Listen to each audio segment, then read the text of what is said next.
Talking about the biggest stories that matter to you the most. Breaking news, John Calipari is finalizing a 5-year deal to become the Arkansas Razorbacks' next head coach, covering college sports like no one else. The biggest guests in sports. We now welcome in Hall of Famer Jim Calhoun. Such a pride I had, I came to Connecticut. The legend, Tim Tebow, joins us. We'll run it back. I like it. The legend, Herschel Walker.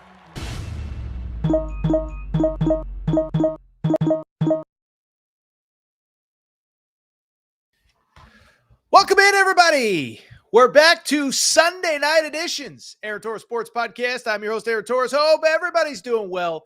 Hope everybody's having a great day. I'll say this. Hope everybody's enjoying the Olympics. It's been a fun summer. Feels like there's been a lot of sports going on. I enjoyed the opening ceremonies. I enjoyed some of the other stuff that has happened throughout the weekend. But today, we are back to Sunday Aaron Torres pods, and we got ourselves a very busy late July show, and we got a lot of college sports to talk about, okay? So what we are going to talk about, we're going to do a little bit of football, a little bit of basketball. We're going to open Georgia football. They can't keep their players out of jail. There's no way else to put it. It is chaos at Georgia, and I don't understand why Kirby Smart is not under more heat nationally. We'll talk about some other football topics from the weekend. Lincoln Riley hinting that USC Notre Dame may go by the wayside. Lincoln Riley looking soft as you know what. An interesting recruiting note, I thought, from Nebraska. And then we will switch gears, talk a little bit of college hoops. John Calipari lands his 5-star Darius Acuff, a little bit about that commitment, what it means, who could be next. And we'll do, for maybe the first time ever, a TBT segment as Kentucky and Louisville will play in TBT. That's the basketball tournament. They're expecting 10,000 people at Freedom Hall on Monday night. Record-setting crowds. It's been a fun tournament. And so we got ourselves a jam-packed show.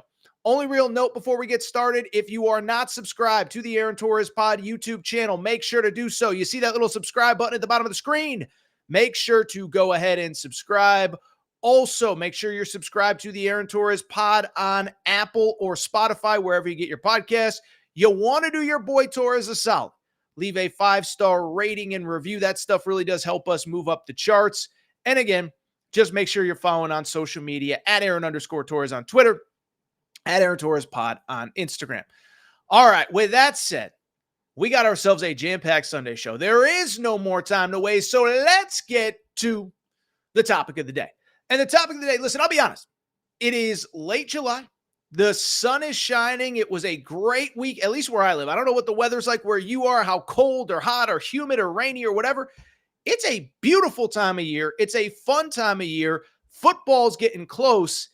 And I hate to say it, we are going to have to start with a little bit of a negative topic. We talked a lot last summer about all of the, really law enforcement issues around the Georgia football program. We stayed away a few weeks ago when we found out about some arrests, but the arrests keep coming. Georgia has no real explanation for it. And bluntly, you know what it reminds me of? Remember the movie Liar, Liar? Jim Carrey, lawyer, can't tell a lie. And they call him up and they say, Mr. whatever his name is, they say, we need some legal advice. And the advice he says, he looks at the phone, he goes, stop breaking the law, a-hole. Well, that's basically how I feel about Georgia. I don't want any more excuses. I don't want any more explanation. To all of you dudes on Georgia football, stop breaking the law. And oh, by the way, Kirby Smart, it's time to actually hold your guys responsible a little bit, okay? So let's get into it. The news broke Friday morning. You know, we don't do Friday shows, so obviously this news is a little bit late. But Thomas, wide receiver, last year played at Georgia. He transferred from Mississippi State, 23 catches, solid across the board season. Well, we wake up to find out the news that he has been arrested on multiple family violence charges, is being held in Athens Clarke County Jail.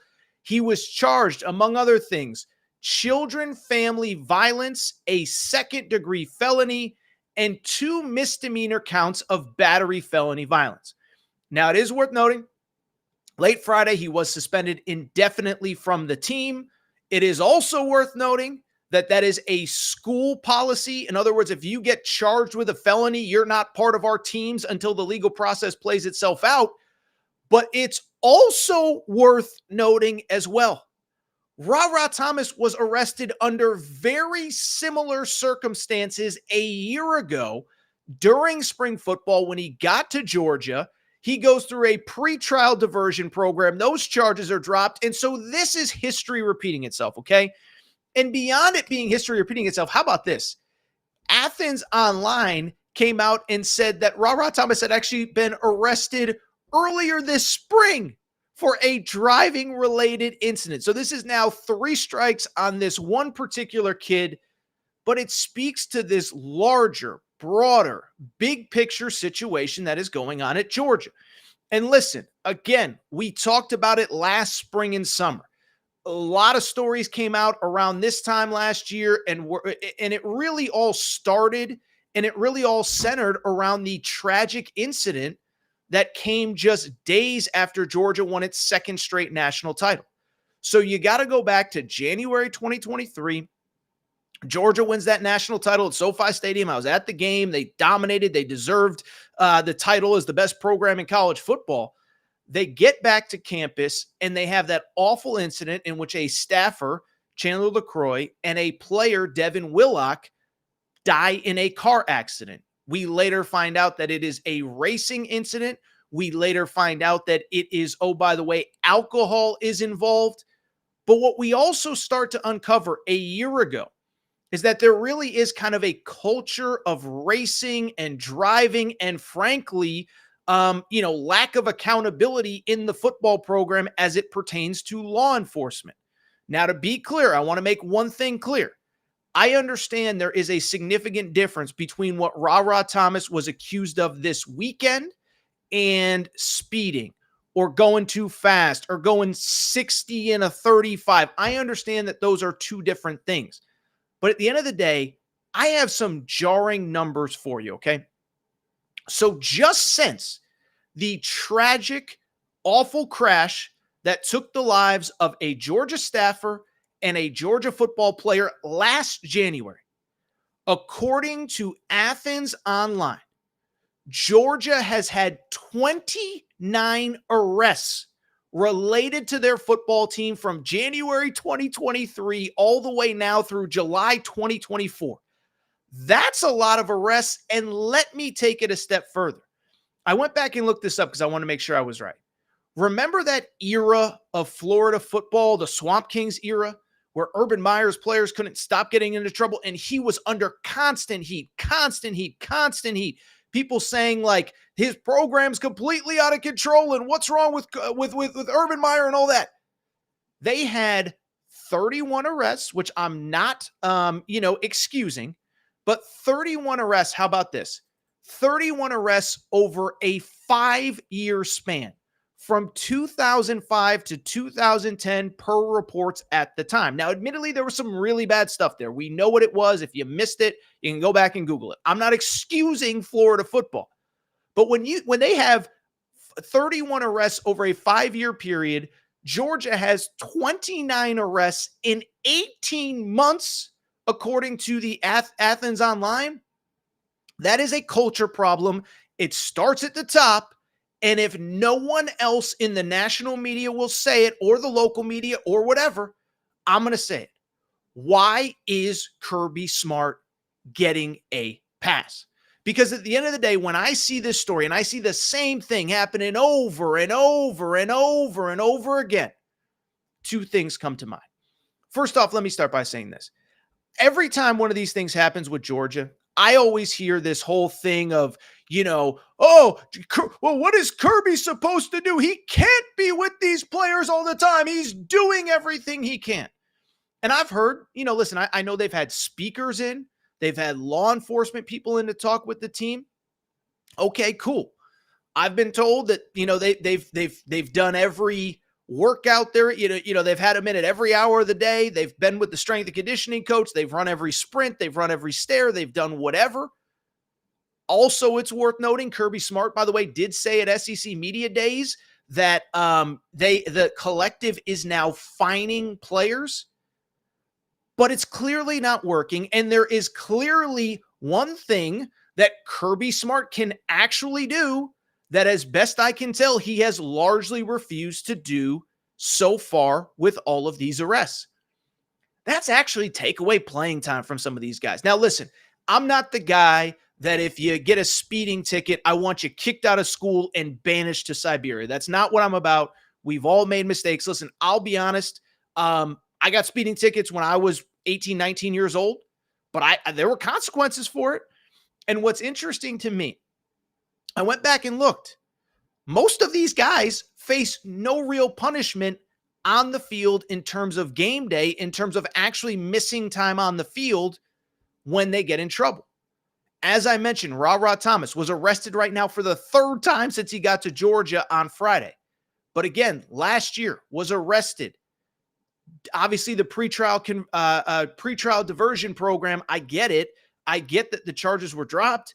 Doesn't mean that he's immune from punishment. Well, you know how many games he missed to start the season? 0. Played week 1, then played week 2, and played all the way through the end of the season when he got hurt before the final game against Georgia Tech and missed the bowl game against Florida State. He missed 0 time to start the year. By the way, Jamon DeMaz Johnson, I know he's at Kentucky now, but I looked it up because he was arrested right around the time of the incident that cost the two young people their lives, the staffer and the football player. Jamon DeMaz Johnson, you know how many games that he missed to start the year? 0. Another player, he got hurt, has since transferred to Kentucky. I'm not saying that these are bad kids. I'm not saying they're bad human beings. And again, I'm not saying that they deserve to be banished forever and thrown off the team and thrown out of school and whatever. But what I am saying is, Kirby, can we maybe suspend him a game? Can we maybe suspend him 2 games? I'll take it a step further. This is the only punishment that is going to work. Because I look at some of the recent arrests. Let's even put aside Thomas, because my guess is with felony charges, he ain't playing for Georgia anytime soon. But if you really want to nip this in the butt, is it butt or butt? I don't know. I always get that one wrong. If you want to nip this in the butt, it's a very simple thing. Don't play these kids. Okay, so let's go back to a few weeks ago. A few weeks ago, the first set of arrests that really triggered everybody. Smile Munden, and I think this is important. Smile Munden is he's going into his 3rd year as a starter, 4th year as a contributor at Georgia. He's supposed to be a leader in that locker room, a leader in that program. He got arrested for speeding. By the way, Trevor Etienne, probably running back number 1, transferred from Florida. This was wild. He got arrested for underage DUI. Those charges actually got dropped. You can look it up, but basically, he pled it down to where it was basically he got away with nothing. But I bring it up because if Kirby wants to stop this, there's a very simple way. You look Smile Munden in the eye. You say, dude, you have the potential to be a first-round pick. The most valuable thing that you can do right now is put good film on tape or put good plays on tape, whatever. You get the point. So what do? Sit him out versus Clemson in the opener. Maybe sit him out for a second game. Maybe sit him out for a 3rd or 4th game. Not because racing is the worst thing that a college kid could do, but because clearly nothing else is working. And if you don't think that sitting your defensive leader for 2 games, 3 games, 4 games, you don't think that's going to send a message to the rest of the locker room? Trevor Etienne. You don't think suspending him for 2, 3, 4 games? Oh, you came here to win a national championship from Georgia or from Florida where you guys were mediocre? Well, we have real standards here. You want to step on the field, you got to play by our rules. So that's one. Stop telling me that Kirby Smart has done whatever he can, because he hasn't. Don't play these players. That sends a message. By the way, Georgia, you're one of the few teams that's good enough. You can lose starters and key players for 2, 3, 4 games at a time, and you'll probably be okay. The second thing, and this is what kind of blows my mind. Why is Kirby Smart just in general so protected? And this is one thing about college football that bluntly, I don't know that I fully understand, okay? So college football, it just feels like there's a couple guys that everybody in the media likes that can do no wrong. And there's a couple guys in the media that in college football that people don't like that can do no right. Brian Kelly could run into a building and save a puppy from a burning building. And Brian Kelly, you know what people would say? How come you didn't save 2, Coach Kelly? How come you didn't save 3? What's wrong with you? Same with Jim Harbaugh when he was in college football. Same with Dabo Swinney right now. And so, look, I think Kirby Smart is a great coach. I think he's the best coach in the game right now. I don't even think there's a debate about that. And I actually give him credit because in this crazy world where things are constantly changing, this guy is ahead of the curve. And this guy has built a power unlike any other team in college football. I think they are by far the best team in college football this year. Yes, I include Texas, Ohio State, Oregon, whatever. But at the same time, why is he protected? Because I was thinking about this. Just think about how we treat Lincoln Riley versus how we treat Kirby Smart. Now, I'm not saying Lincoln Riley's an angel. We're going to talk about him in a minute. And he's certainly done some things that are sketchy, that are whatever, that whatever. But what's the worst thing that Lincoln Riley's really done? Like what is the worst? Oh, tampered with Jordan Addison? Tried to get out of an LSU game, trying to cancel the Notre Dame game, which we're going to talk about in a minute. But imagine if Lincoln Riley's football program had 29 arrests in 18 months. You don't think that'd be a national story? You don't think Paul Feinbaum would be leading every single segment on ESPN with that stat and that number? Same with Dabo Swinney. Dabo can do no right. Dabo's stubborn. I'm not excusing the fact that he is allergic to the transfer portal. I think it's going to cost him his power. I think it's going to cost him, frankly, maybe his career if he doesn't figure it out. Because Florida State's already passed him. I think Miami's about to pass him this year. But imagine if 29 players at Clemson had been arrested in 18 months. You don't think we would have heard about that? Let me take it even a step further. Deion Sanders, Coach Prime. I love Coach Prime. I think they're actually going to be pretty good this year. But Coach Prime, everything he does, he gets criticized for. By the way, coming off a season in which his team in year 1 improved their win total by 400%. Went from 1 win to 4, and all he ever does is get criticized because you don't like the way that he handles himself, or the media doesn't like it, or whatever. Imagine if 29 of his players got arrested over an 18-month period. So listen, again, I get all these arrests aren't the same. I get that speeding in some context isn't the worst thing that a 19, 20-year-old can do. But I'll go back to what I've said from the beginning. It's now at a point. These guys are a safety hazard in their own community. We've already lost 2 people.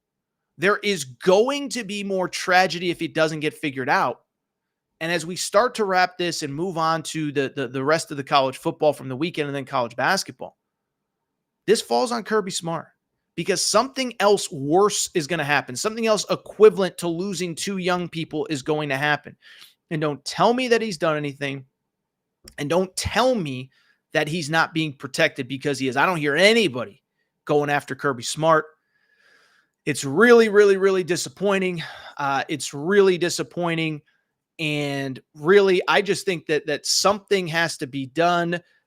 And I don't know what else there is to say about Georgia, but somebody needs to criticize him. Somebody needs to call him out. And that's all that I really have to say about the Georgia Bulldogs. Topics that I do want to get to before we switch gears and talk a little bit of hoops.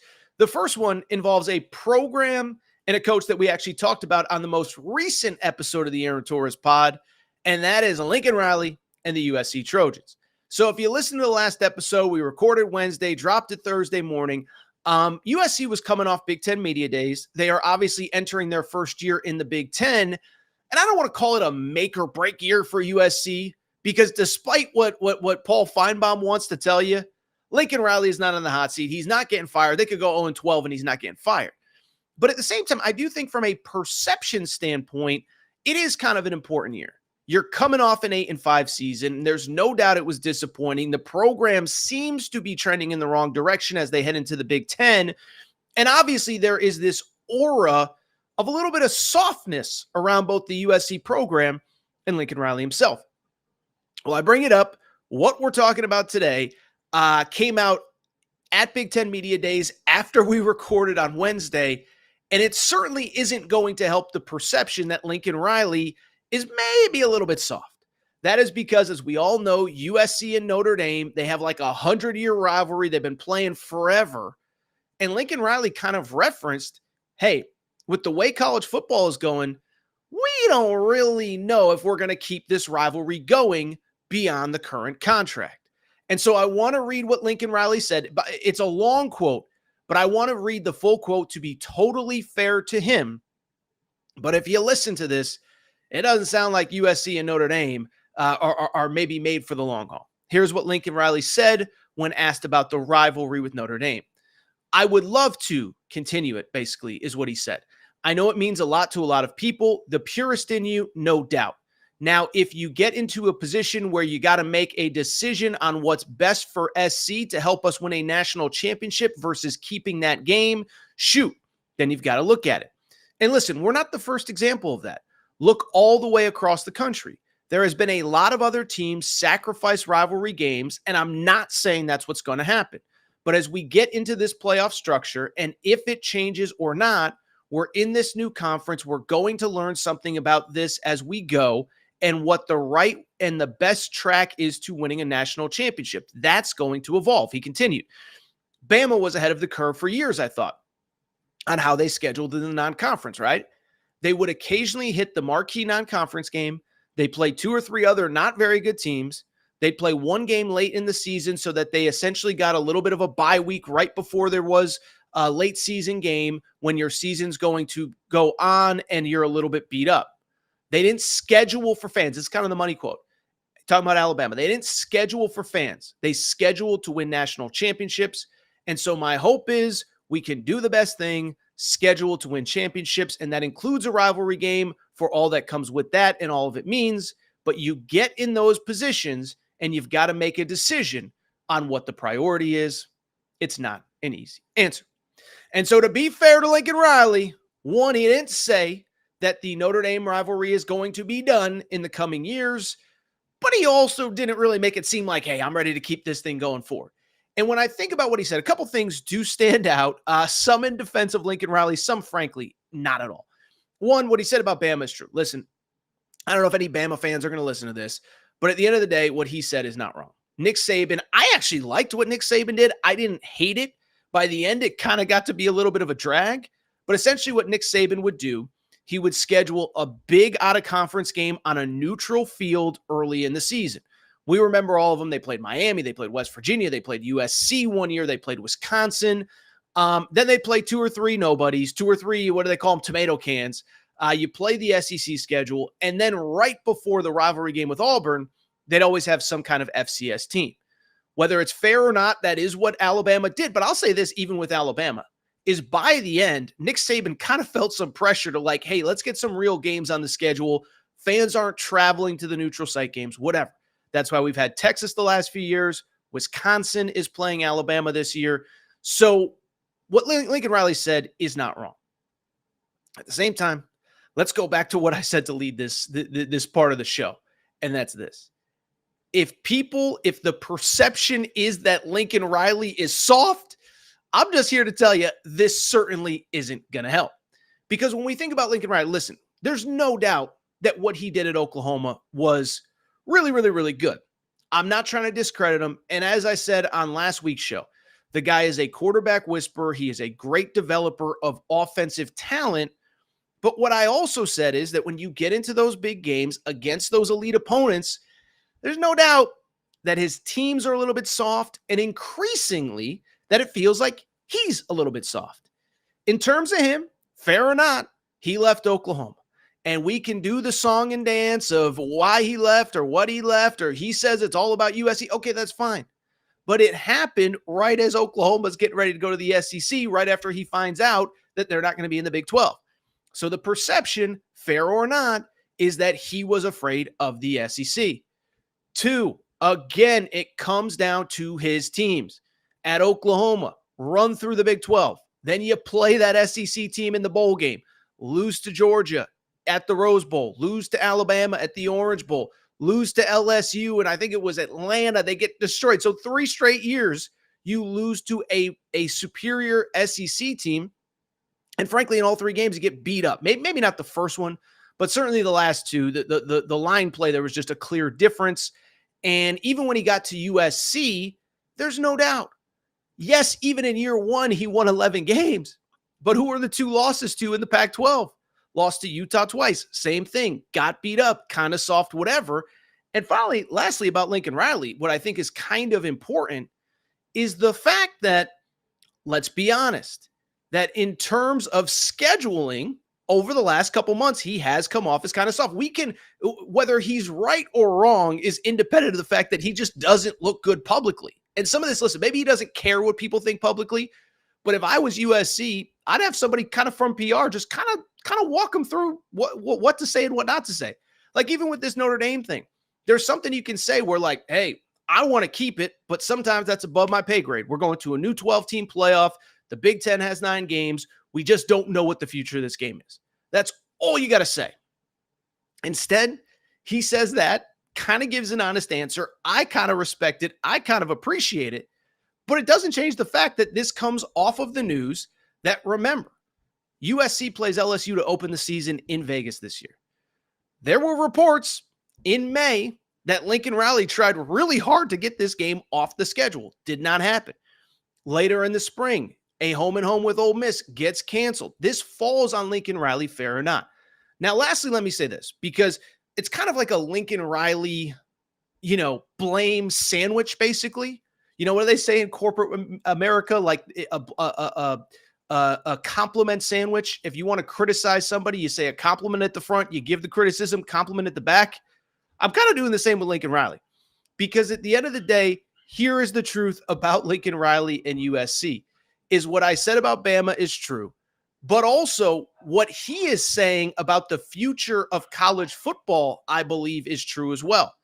We all love these big out-of-conference games, but I think what he's saying is accurate, is that as we get deeper into this, not only 12-team playoff era, but I think this era where such a balance of power is in the Big Ten and the SEC, I just don't know how excited SEC and Big Ten teams are going to be to schedule these marquee out-of-conference games. Just look at USC. What he said, by the way, isn't wrong. So you're playing Notre Dame this year. This is on top of the fact that you already have a neutral site game against LSU. You have to travel to Michigan. You get Nebraska, Wisconsin, and Penn State at home, okay? So even if you take LSU off the schedule, that's like 4 or 5 really marquee Big Ten games. And then you got to play Notre Dame at the end of the year. And so think about it from Lincoln Riley's perspective. Is he's kind of like, dude, if I'm 9-2 going into that last game, everybody else gets a bye. Nobody else is, all these SEC schools are playing FCS teams. I got to go play Notre Dame. That doesn't make sense. But again, beyond that, it's a detriment to him. It's a detriment to his team. And I think other SEC and Big Ten teams are going to start to feel the same way. Because if you look at across college football, what benefit, for example, Florida's playing Miami this year, okay? That's a great game. As a college football fan, I'm really excited about it. But if Florida loses that game, guess what happens? It's one more loss on an impossible schedule, but then 2, it's also on top of everything else. It's not just a bad loss, it's a good win for Miami. Miami gets to say all year, I went into an SEC stadium and knocked the crap out of Florida. By the way, Clemson and Georgia play opening weekend. Again, I don't think Clemson's beating Georgia. But if Clemson beats Georgia, that's the game they hold their hat on all season, while Georgia's still got to play Texas. They still got to play Ole Miss. They still got to play at Bama. So what Lincoln Riley is saying, I don't love it. I think, frankly, somebody at USC just tell him not to tell the truth. But what he's saying isn't wrong. And as a college football fan, just be ready. Because I think a lot of the things that we loved past tense about the sport are already gone. And bluntly, I hate to say it, but I think some of the things that we love currently might not be there for the long haul. And I hate to say it, but I think some of these out-of-conference games are going to be part of it. Really quickly, one other topic from one other Big Ten team, ironically, a Big Ten team that we actually talked about last week as well, and that's the Nebraska Cornhuskers, okay? So in terms of Nebraska, but also in terms of this show, I've said it a million times, we don't talk a ton of college football recruiting here on the Aaron Torres pod. Truth is, listen, I love college football. I love college basketball. But in college basketball, one high-profile high school player, one high-profile transfer can fundamentally change your entire program. College football isn't really like that. College football is like, you got to get 25 pretty good players. Then you got to do it again next year. Then you got to use the portal. Then you got to do it again the following year. And then you hope you finally have a roster good enough to compete with Georgia and Bama and Ohio State and Michigan and whoever else is atop the sport. So one player rarely impacts things. But I think we're seeing the rare exception where it actually might be the case, and that is at Nebraska. Now, the big Nebraska recruiting story actually happened last December, but we're going to set up what happened this weekend that kind of puts the two together, okay? So the big story at Nebraska, we talked about it at the time, and for Nebraska fans that already know what's going on, forgive me. This is more for the non-Nebraska fan trying to figure out what Torres is talking about, okay? But last December, we all remember that Dylan Raiola shocked the college football world flipping from Georgia to Nebraska. Dylan Raiola was the number one player in America, was the number one quarterback in America, had been committed to Ohio State, flips to Georgia, but right before National Signing Day. Georgia, you kind of get the sense that Carson Beck is going to come back. I don't think he officially had announced by that point. But at the same time, Dylan Raiola kind of looked around and said, wait a second now. I have deep family ties to the University of Nebraska. Again, Nebraska fans, forgive me, but for people who don't remember, this was the number one high school player in America, number one quarterback, whose dad was an All-American at Nebraska, whose uncle is an assistant coach, the offensive line coach at Nebraska. And right before National Signing Day, he said, you know what? I believe in Matt Rhule. I believe in the vision. There's a pathway to playing time next season. Let me go ahead and flip to Nebraska, and hopefully I can be that guy that elevates the entire program and leads them back to glory. Well, I bring it up because this weekend, we kind of sort of saw the Dylan Raiola effect and ultimately what it means to have a player of his caliber in your program. Why do I bring it up? Well, it is because this weekend, it was really the final weekend of visits for high school football players in terms of recruiting visits for the summer. June has become a big month. A lot of kids take 2, 3, 4 visits over June, but there's only one recruiting period in July where you can go visit campuses. And all these schools had all these big events. I mean, if you follow college football recruiting at all, they had the bash here and the Friday night, Saturday night lights there, and everybody was trying to do that big thing to get elite recruits on campus. Well, Nebraska certainly had their own big event, and in the event, they brought in all the big recruits that they're recruiting, and in it, one of the players who did show up and certainly spent a lot of time with Dylan Raiola, because there were multiple pictures of them during the visit together, was David Sanders, the number one offensive tackle in all of high school football. Top 5 player, class of 2025, is down to 4 schools: Ohio State, Georgia, Tennessee, and Nebraska. And while I'm not saying he's going to Nebraska, while I'm not saying it's a done deal, as a matter of fact, Ohio State appears to be the favorite, and it is worth noting that after the Nebraska visit, he actually went to Tennessee this weekend. It doesn't change the fact that his mere presence, being on campus, having Nebraska in the Final Four, proves just how important Dylan Raiola was as a recruit. Because at the end of the day, look, we're going to figure out in the coming weeks and months and years how good Dylan Raiola is, okay? Is he that dude that elevates Nebraska, steps in as a starter week 1, or it doesn't even matter if he starts week 1, but is he that quarterback that they haven't had in forever that's going to elevate the entire program on the field, get them back in the national conversation? Time will tell. But what is also important is that when you have a player of that caliber and you haven't been good, it allows you to have access to recruits that bluntly, frankly, you wouldn't have access to if that guy wasn't on campus, okay? Nebraska fans, I hope you're not offended, but it's the truth. If Dylan Raiola does not commit to Nebraska, if you just get another 3-star dude, whatever, my guess is that David Sanders isn't interested in Nebraska. He's not on campus this weekend, and he doesn't have Nebraska in their Final Four. But why he does is because of the opportunity to play with the best quarterback in the class before him. And so when you get a Dylan Raiola, whatever happens on the field, we'll figure it out in the coming weeks, months, years, as I said. But what it also does is 2 things. One, that player, especially a quarterback or a point guard in basketball, they generally become the best recruiter that you got on your in your building, okay? Because while coaches, there's only a certain amount of time that they can reach out to players, they can talk to them, whatever. But for, there's only a certain amount of time that coaches can actually spend time with recruits, be on the phone with recruits. There are dead periods. That doesn't apply to players. So players, if you're doing it right, end up being your best recruiters. They can be in those DMs. They can be on those text threads. They can be telling kids, hey, this is what we're doing. This is what we're about. This is who we are going to be, but we need you to be here. And two, when it's a quarterback of Dylan Raiola's caliber, it automatically puts you in the conversation with pretty much every high-profile guy, especially on the offensive side of the football. Because if you look at Dylan Raiola, who wouldn't want to be part of what he's doing?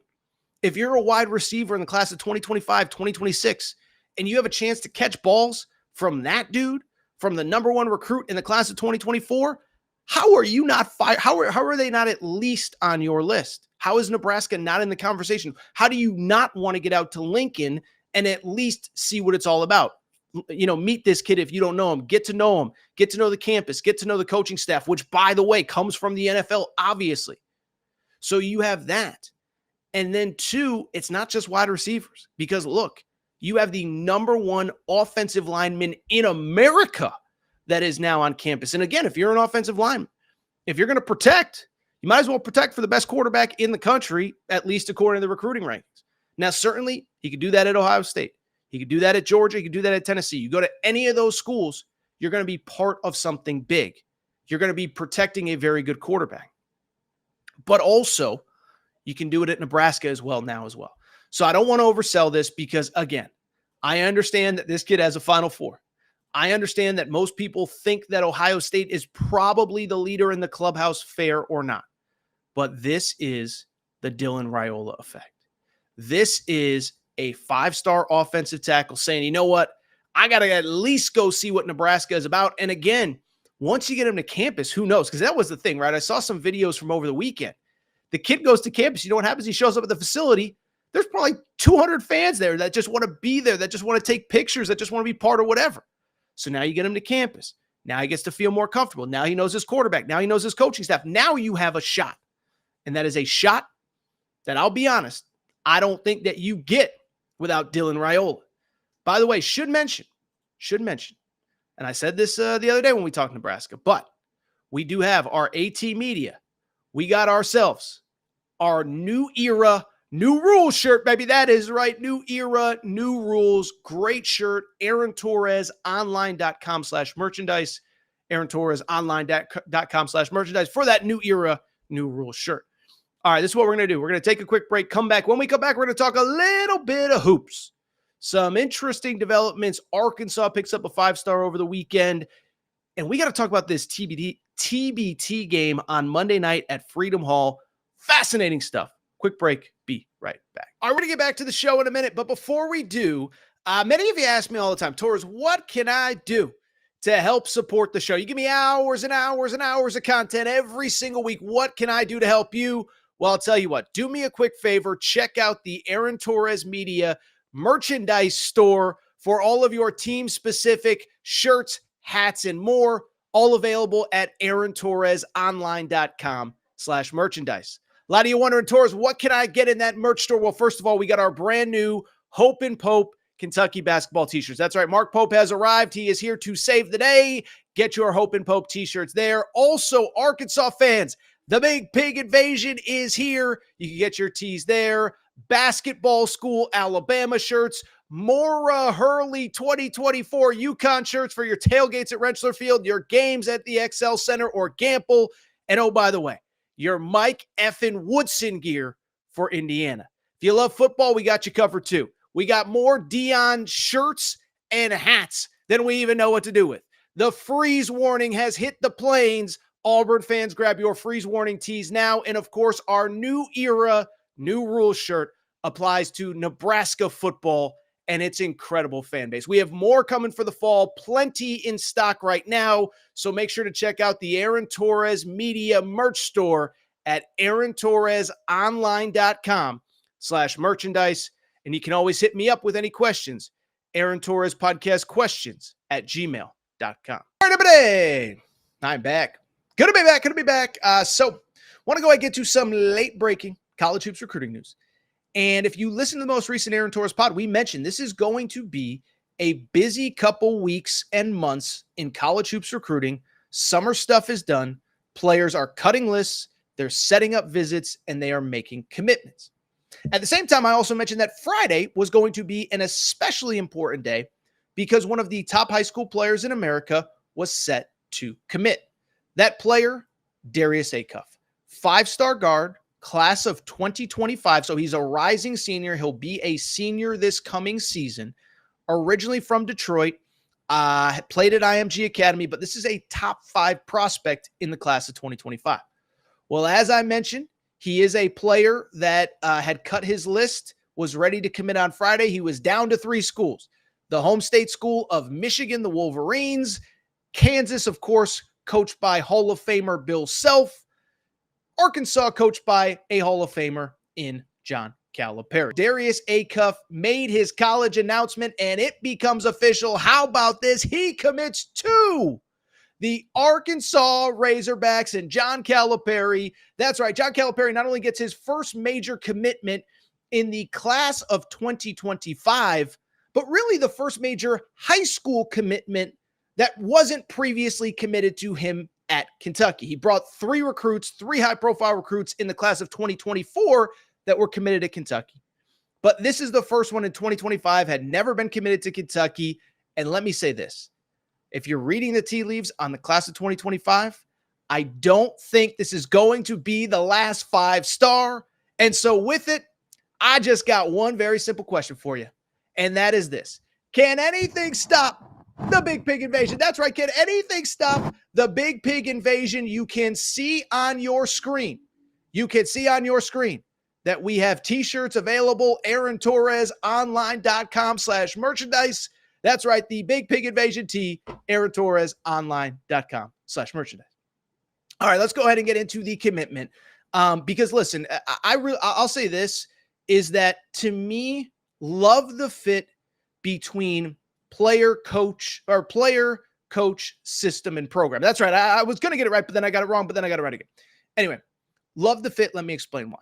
First of all, credit Cal, because, listen, this is a guy that he identified from the beginning in the class of 2025, a player that he wanted, a player that he was in on early in the Kentucky days.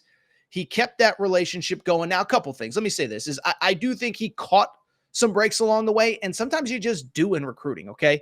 That's just the reality. That's not a knock on Cal. But think Acuff was very comfortable with the previous Michigan coaching staff, Juwan Howard. And look, bottom line is that, listen, coaches get fired. This isn't a knock on Dusty May, but Dusty May doesn't get in until April. This kid commits in August. There just wasn't enough time for Michigan to make up ground. Kansas, obviously, when you're recruiting against Bill Self, you're swimming in the deep end with sharks, but they seem to have prioritized Darren Peterson, a 5-star guard who admittedly has ties to Adidas. Kansas is an Adidas school. I'm not saying one player is better than the other, but when Darren Peterson trends toward Kansas, that kind of eliminates them as well. And so I bring it up because it's not to say that Coach Cal doesn't deserve credit for closing, but at the same time, this is a mega commitment.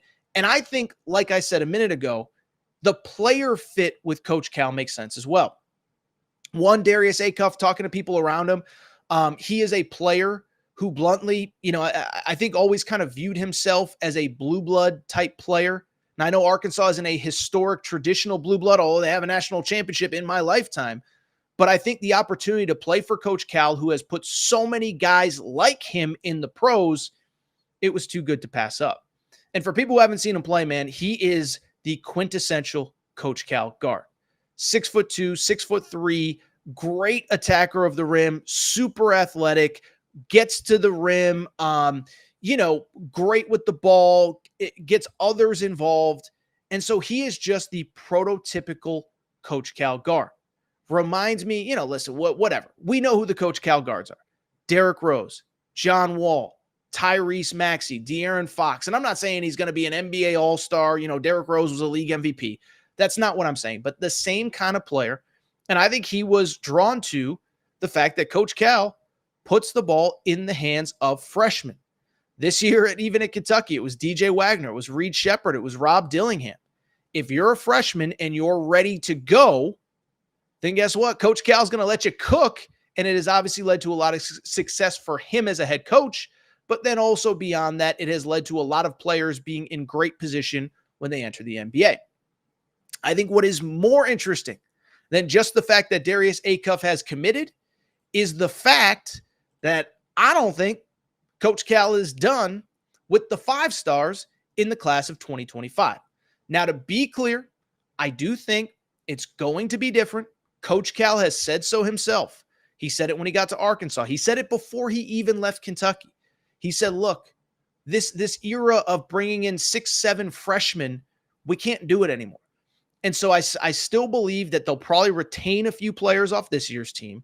They're going to lose guys to the pros. That happens. But they'll retain a few players, and then they'll kind of try to figure out what's going on in the portal in April and May of next year. But I still think there's room for a couple more 5 stars, and I think Arkansas is actually in pretty good shape with a few of them. First guy I want to talk about, Caleb Wilson. Number 6 player in the class of 2025. He is a 6'9" forward, and very interesting story. First of all, was really highly regarded at this time last year, summer of 2024, coming off of his sophomore year. Had a little bit of an up and down junior year, but to his credit, had a very good summer playing on a very high-profile AAU team. He actually played with Cameron Boozer and Caden Boozer, the Boozer twins, Carlos Boozer's sons. And I think anybody who follows recruiting knows that Cameron Boozer is the number 2 player in the class of 2025, and many think he might be the best player in the class at least right now. Him and AJ DeBansa are 1 and 2. And I bring it up because what's impressed me about Caleb Wilson, 6'9", athletic, nice mid-range game, can stretch the floor. But what was so impressive was this was a kid that also proved over the summer he can play with other elite players and have success. He can play with other elite players and not have to dominate the ball, not have to be the focal point, not have to be me, and take 20 shots. And if you're going to play for Coach Cal, you got to be able to do that. Certainly, by the way, you go to the NBA. There's about 10, 12 superstars in the league, and everybody else has to fit in somewhere else. And so really talented player. His recruitment is still in the beginning stages, but he's another one. Cal identified him early in the class of 2025, and I think Arkansas is at least going to be in the mix down the stretch. The other player that to me is very intriguing in this class of 2025 that I don't think a lot of people are talking about right now is Koa Pete, the number 5 player in the class. And I think he's very much in play at Arkansas. So we talked about him when we did our list of the uncommitted 5 stars and where they're going to end up. But what I respect the heck out of this kid. First of all, he's from Arizona, 6'8", athletic, physical. For people who don't know, his brother plays in the NFL, was a first-round pick of the New Orleans Saints, Andrews Pete, several years ago. And so you could tell he's comfortable banging bodies down low. He was probably playing in the driveway with a future NFL offensive tackle. But at the same time, what has impressed me about this kid, I live on the West Coast, and he is a player that has been in the spotlight as a high-profile recruit in this class of 2025, basically since as long as they've been ranking players in the class of 2025. I remember hearing about this kid in the 8th grade, okay?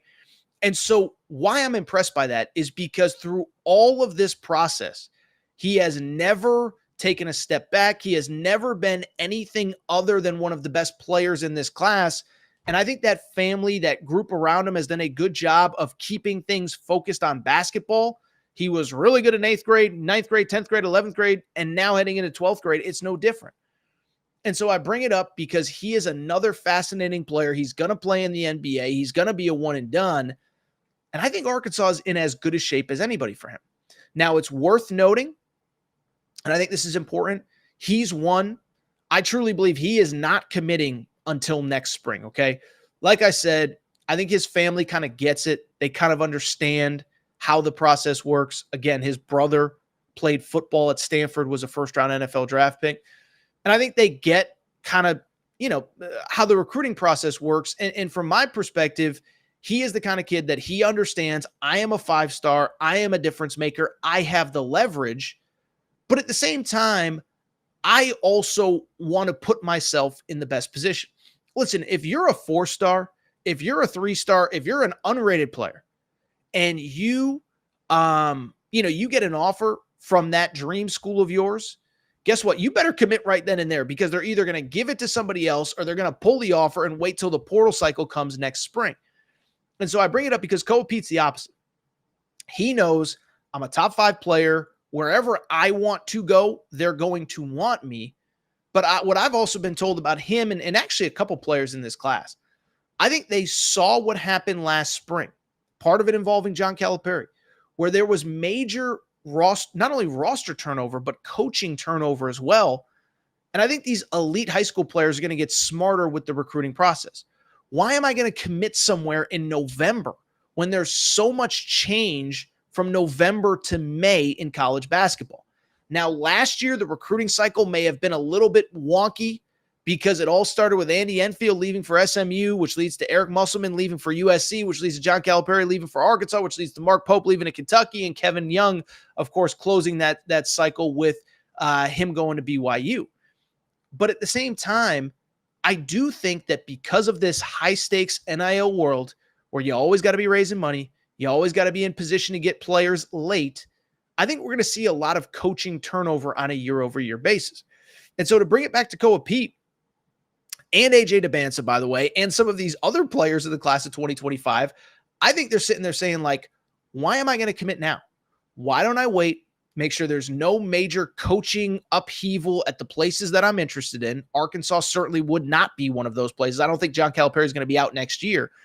And why don't I wait, see what the roster looks like, see where my fit comes in, rather than committing in September or October, and maybe they see a guy in the portal they like, maybe the coach leaves, maybe the assistant coach I'm comfortable with takes a head coaching job. So I don't expect him to commit anytime soon, but I do think that Arkansas is in the very short conversation with him, along with the Home State School of Arizona, maybe Duke, maybe one or two others. I think they're in better shape for him than most people think. So the focus today is Darius Acuff, but I'm here to tell you this. I do not think this is the last of the big-time commitments for John Calipari in the class of 2025. Again, expect the focus to be on 2 to 3 players and filling in the portal, but they get Darius Acuff, and that is a great start to the class of 2025, which again leads to the million-dollar question. Can anybody stop the Big Pig invasion? That is right. Calipari does it again. Get your shirts at AaronTorresOnline.com. All right, so there is one more basketball topic that I do want to get to before we wrap this episode of the Aaron Torres pod. And I think we're going to make a little bit of history here on this episode. It is because for the first time that I'm aware of, well, I guess technically the second time, and I'll explain why we've talked about this previously, but really for the first time, we are going to be talking TBT to wrap this show, okay? And a lot of you probably sitting there driving, you're at the gym, you're trying to figure out, Torres, what the heck is TBT? You've talked about college football. You talk college basketball. Sometimes every once in a while you'll talk NFL. But TBT, what the heck is TBT? And why are you talking about it, certainly to wrap this show? Well, TBT is actually quite literally, it's the basketball tournament, okay? So it's the basketball tournament. It has been played for about probably 5 to 6 years now. And really what it is it's a single elimination tournament. And really, most of the mainstream colleges put together a team of their former stars, and they compete for $1 million winner-take-all first prize, okay?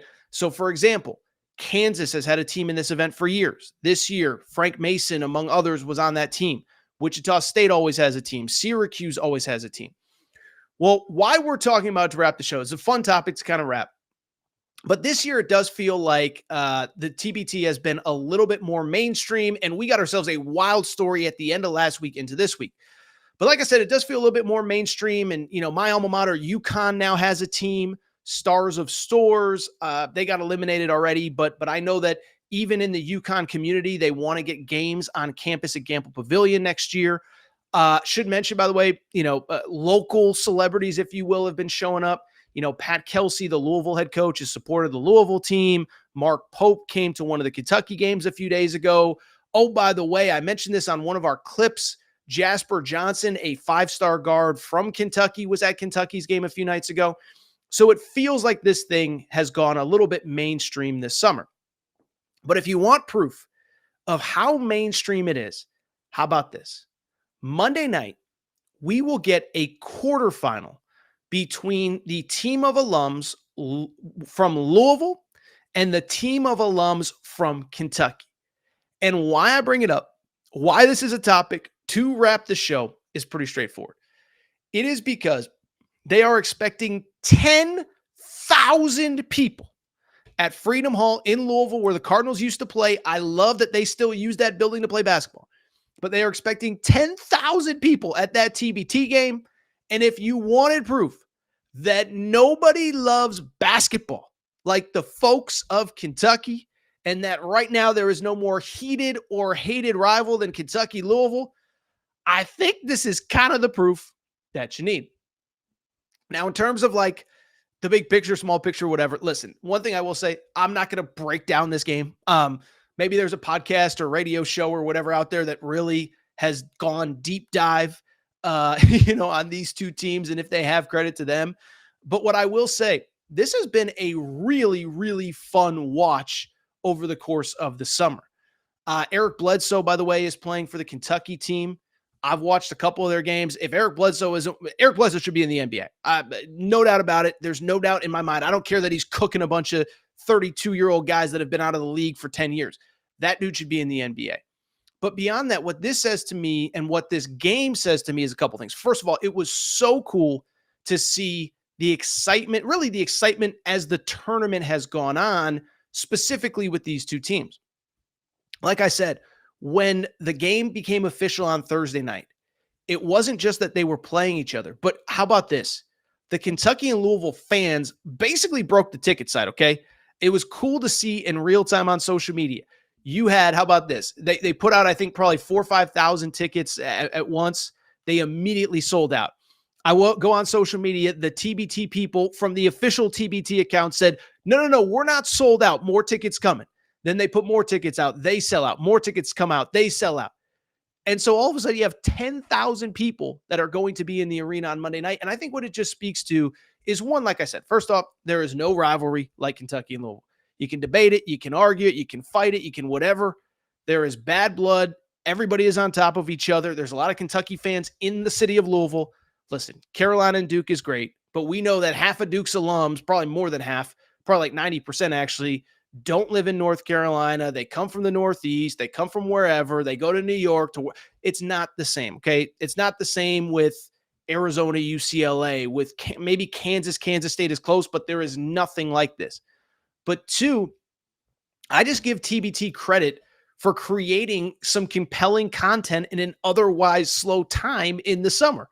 Listen, I'm like everybody else, during football season, during basketball season, I'm watching games basically every night. In a couple weeks, we're going to have Thursday night NFL, Friday night college football, Saturday college football, Sunday NFL, Monday NFL. Every single night we're going to be in front of the TV. Once college hoop season hits, I'm in front of the TV basically every night. And then the spring hits, the summer hits, there's not as much going on. So TBT has created compelling content. I would add the Elam ending helps. Listen, I don't know that I believe like the Elam ending should come to the NBA, but basically the Elam ending is basically this, is you get to a certain point in the game, and rather than just running out the clock, you set kind of a target score. So the first team that gets to X number wins the game. So if, Kentucky's playing UConn and Kentucky's 85-80, it becomes who's the first one to 95. And so it just changes the way you end the games. But this has just been a really fun, really entertaining tournament. And when I look at this, I just give the people credit because, again, not everything is everything, right? Not everything has to be a Super Bowl, national championship, this, that. But it creates nostalgia. People are into it. Again, I can tell you as a UConn alum, I know a lot of people that were into the UConn team that was in this event.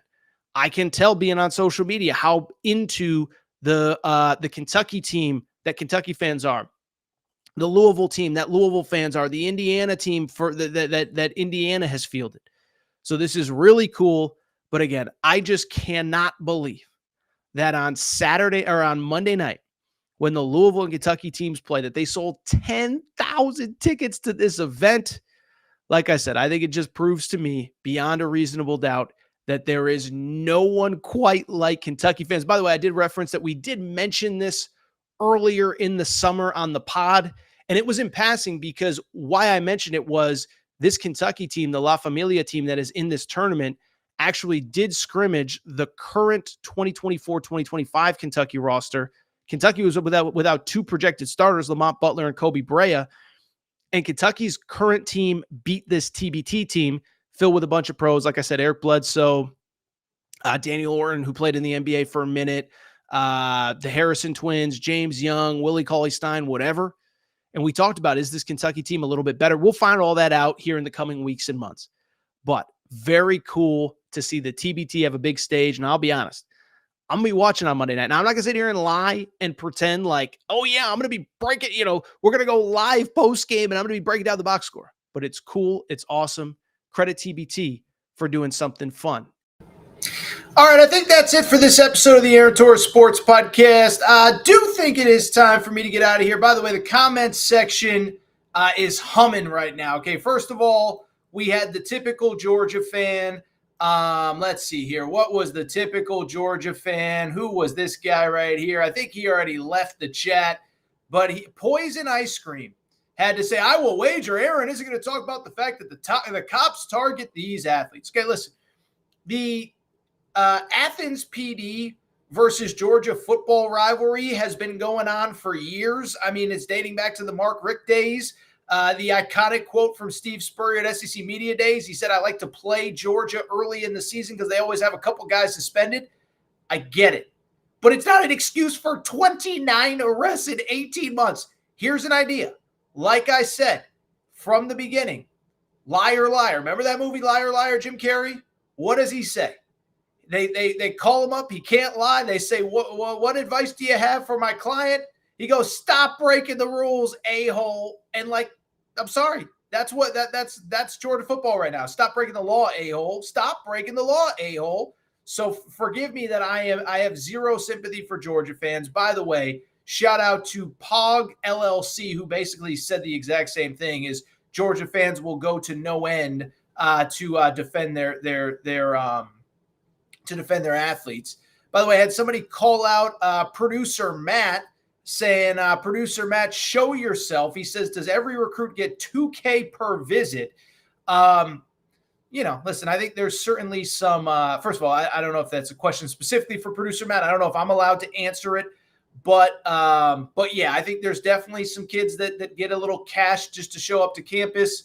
Don't think it happens for everybody everywhere. And then it kind of became a back and forth indictment on producer Matt. Who is he? Producer Matt, by the way, almost made his debut on this show a few weeks ago when the EA football game came out. Kind of missed our window. It felt like there was a big rush. Everybody was talking about it for a week or two. And then, yeah, I guess, by the way, producer Matt is telling me in my ear that I guess he was on camera when Saban retired. Don't remember that. But if you want to see producer Matt, you can go back to January because Nick Saban did retire. Not sure if you heard, but he is not coaching Alabama anymore. Kalen DeBoer in his place. I think that's really it, because after that, we got into basketball, and it kind of devolved to, once again, Kentucky and Arkansas fans arguing. But, by the way, somebody did ask if Kirby Smart is a former lunch lady. I don't know. The haircut, though, yeah, not my style. But who am I to talk about another man's hair? Anyway, I think it is time for me to get out of here. I do think it is Sunday. I'll give you guys credit, man. Really appreciate everybody's support. Appreciate everybody coming out, and appreciate everybody joining the show on a Sunday in July. We got a lot more to get to here in the coming months. Football is coming, and I cannot wait. If you're not subscribed to the YouTube channel, make sure to do so. Click the little subscribe button at the bottom of the screen. Make sure to turn on all notifications. You'll know when we're going live. A lot of football. Obviously, if there's basketball news or recruiting news, we will get to that as well. If you're not subscribed to the podcast, make sure to do that as well. Apple, Spotify, and of course, leave a 5-star rating and review. Finally, make sure you're following on social media at Aaron_Torres on Twitter at Aaron Torres Pod on Instagram. Aaron Torres Podcast Questions at gmail.com. That is all for today's show. I am going to get out of here, and we will be back. If nothing happens tomorrow big, then we'll probably be back on Tuesday. Time for me to go. Appreciate everybody's support. That's really it. Shout out to Torcraig. Shout out to Rachel, who hates my voice. Shout out to JJ Reddick, UFN. Unblock me, bro. I'll be back Tuesday.